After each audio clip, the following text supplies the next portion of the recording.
Hey gang, AV here. Welcome to my review of the Boss Fight Studios Vitruvian Hacks Series Z Alex Nikolaidis, the museum curator. Here he is in the packaging. As you can see, he is a carded figure in collector-friendly packaging with the vast majority of his accessories visible there in the bubble. There is a bag with other stuff behind him, which we'll have a closer look at in a second. Some original artwork there on the left-hand side. Flipping it over, we have the cross-sell with the other figures in this wave, as well as his bio, which if you would like to read it, feel free to pause the video and do so now. Always a fan that they include those. And without further ado, let's open the figure up and see how cool it actually is. Just bend this tab over here, slide it out. This bag is taped on. Move the figure's tray. Spear. I've mentioned in previous reviews that this is a sealed bag. You have to rip it open or cut it open to get the accessories out.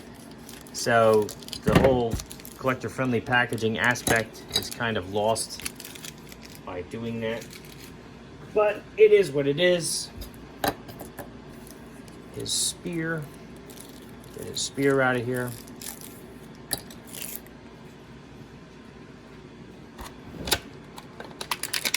Helmet.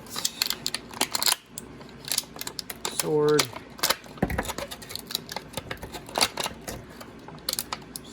All right. First and foremost, we're going to have a look at his accessories first, starting with his figure stand. This is the standard figure base for the Series Z line. 2-foot pegs, little street decoration there, like a gas main pipe or something, cover, and 3 peg holes. These peg holes are to facilitate this cadaver he comes with, so you can actually peg this in various locations on the base, so you can stand there and have one of his recent kills at his feet. Kind of cool, not too bad. Copyright 2020 Boss Fight Studios. Having a closer look at the body parts he comes with. This is the same that we got with the other human figures in Wave 1. However, the paint is a little different on this. It's gray, whereas they were more of a flesh tone color. Also, the blood is a little bit more dried out looking on this particular one. Still pretty cool. He comes with an extra set of hands, and these are grasping hands that bend in and out at the wrist, whereas the ones on the figure bend up and down. So you do have the extra articulation on the wrists for this guy, which is nice to see. Not something that we've been seeing in this Series Z line, but I'm happy to see it on this guy. And let's see, got his hands out of the way. Comes with this spear. These accessories, we've all seen them already with the ancient Greek line, but these are still nice to get, especially with the blood splatter on the business end of them, which is something we did not get before.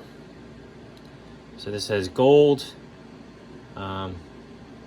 looks like gray with a little bit of brown for the handle, and obviously the blood splatter there on the end. He has his short sword, like a bronze handle, silver blade, and blood splatter on the edge there. Longer sword, again bronze handle, silver blade, blood splatter on the edge there. He has 2 helmets. This helmet with the crest going sideways. It looks like there is a little bit of like blood splatter on the top of it. It may be just like a paint rub from something else. I'm not sure if that's intentional or not, but a little bit of paint, a little bit of red paint there. Again, a little bit of red paint there. Pretty cool. All right. This one, this helmet here, the crest goes forward to back on this one. This is a rubbery plastic. It'll fit on the figure just fine because of that. So don't worry if it's a little warped out of packaging. It'll work.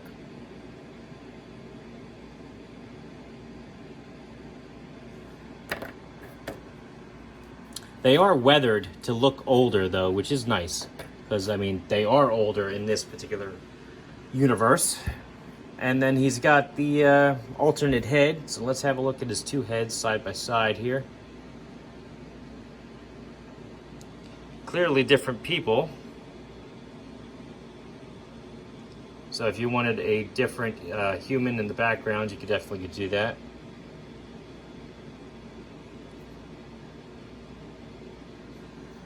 Always like having options. This particular head is looks like he's got like some gray chops there. Pretty cool. Jacket, dress shirt underneath, sleeves, slacks.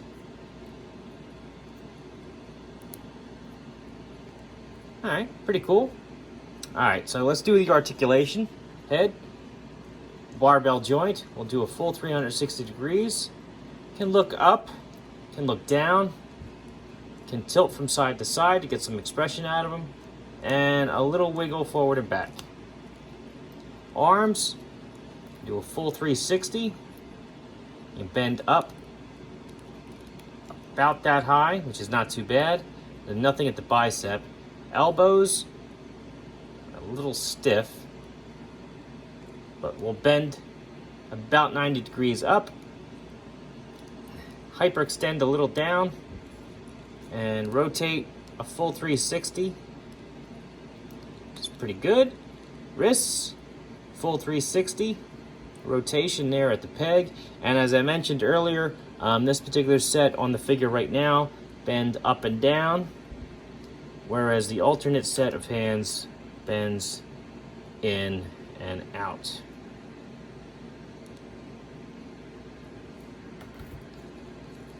Diaphragm joint gets a decent range of motion there. As part of the figure's construction, he's got a swivel here at the waist. Legs can go up about that high, back a little bit. Do the splits about like that. Double jointed knees, can kick his heel back about that far. Ankles are going to be a little hindered by the cuff of his pants here, but you can twist a little from side to side. Full 360 if you work with it. Point his toes down a little like that, and up, just barely noticeable. So, ankles are going to be hindered a little bit because of the shape of his pants, but otherwise his articulation is pretty decent. See how he looks with his accessories on. Helmet fits a little snug, but it does fit.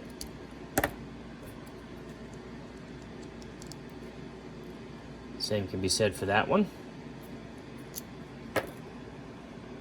Accessories fit just fine in his hand. I know that already because their hands are usually pretty forgiving when it comes to this stuff. So there you have it. He's holding it right there on the handle. The sword. And this sword. Head swap.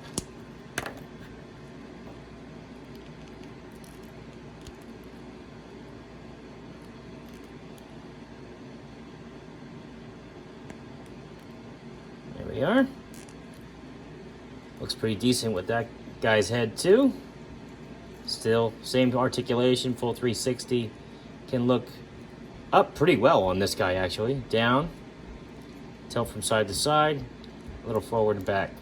So, awesome. Let's do size comparison now. Here he is next to a vintage G.I. Joe figure, Snake Eyes. As you can see, he's noticeably taller. He's a 4-inch figure, whereas Snake Eyes is a classic 3 3/4 inch. Same can be said for the vintage collection, modern Luke Skywalker. As you can see, noticeably taller than him, because the modern vintage collection is also 3 3/4 inch. Here he is next to a more modern G.I. Joe figure, the Dollar General Cobra Trooper, who's much closer to 4-inch size. It fits in pretty nicely with that guy. Marvel Universe Captain America.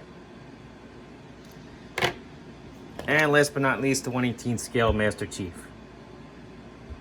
All in all, I think it's a cool figure. I think he's going to make a great background civilian character for my displays, or a zombie survivalist in your zombie-themed displays.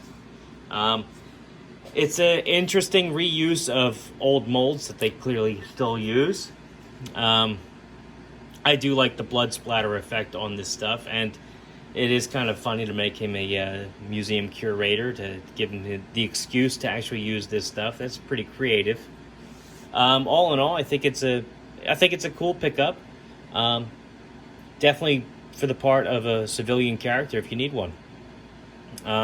So anyway, this has been AV. If you like this video, check out my channel, where you'll see a whole bunch of 1/18 scaled reviews for figures, vehicles, and accessories, you name it. If you like what you see there, then please subscribe. And as always, thanks for watching.